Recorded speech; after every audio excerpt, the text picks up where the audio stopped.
અરવલ્લી જિલ્લામાં એસઓજી અને એલસીબીની ટીમ નશીલા પદાર્થો મામલે મોટી કાર્યવાહી કરી રહી છે। માલપુર અને મોડાસા તાલુકામાંથી ગાંજા સાથે 2 લોકોની અટકાયત કરવામાં આવી છે। જોકે માલપુરા તાલુકાના પરસોડા ગામે શખ્સે પોતાના ખેતરમાં જ ગાંજાના છોડનો ઉછેર કર્યો હતો। એલસીબીની ટીમને બાતમીના આધારે જ એલસીબીની ટીમે રેડ કરતા માલપુરના પરસોડા ગામેથી 55,000 રૂપિયાનો જથ્થો ઝડપી પાડ્યો છે।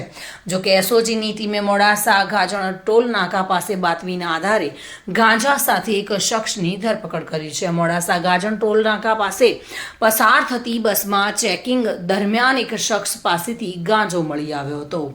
એસઓજીએ ગાંજાની હેરાફેરી કરતા રાજસ્થાન અવલિયાના થાવર અહારી નામના શખ્સની પણ અટકાયત કરી છે। ગાંજાની હેરીફેરી કરતા શખ્સ પાસેથી રૂપિયા 20,000ની કિંમતનો 2 કિલો ગાંજો અને રોકડ રકમ તેમજ મોબાઈલ સહિત 25,370 રૂપિયાનો મુદ્દામાલ જપ્ત કર્યો છે।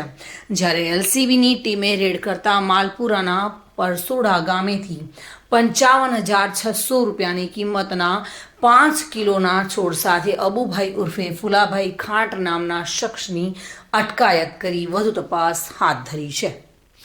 12 જાન્યુઆરીના રોજ માનનીય ડીઆઈજી સાહેબની સૂચનાથી અને માનનીય એસપી સાહેબના માર્ગદર્શન હેઠળ એલસીબી અને એસઓજીની ટીમ દ્વારા 2 અલગ અલગ એનડીપીએસના કેસો કરવામાં આવેલા છે।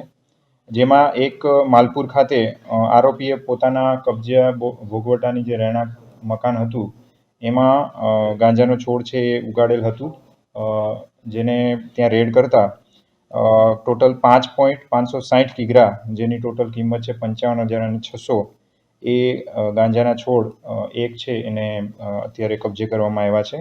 સાથે જે એસઓજી ટીમ દ્વારા જે છે ગાજણ ટોલ ટેક્સ પાસે બાતમી આધારે બસમાંથી એક આરોપીની તપાસ કરતા ટોટલ 2 કિલો અને 820 ગ્રામ જેટલો ગાંજો છે એ પણ મળ્યો છે। એવી રીતે આ જે ડ્રગ્સને લગતી જે પણ એનડીપીએસને લગતી જે પણ બધી છે એને દૂર કરવા માટે આ 2 કેસો છે એ કરવામાં એલસીબી અને એસઓજી ટીમ ને સફળતા મળી છે। મિતેશ પરમાર સાથે bureau report, today Gujarati news.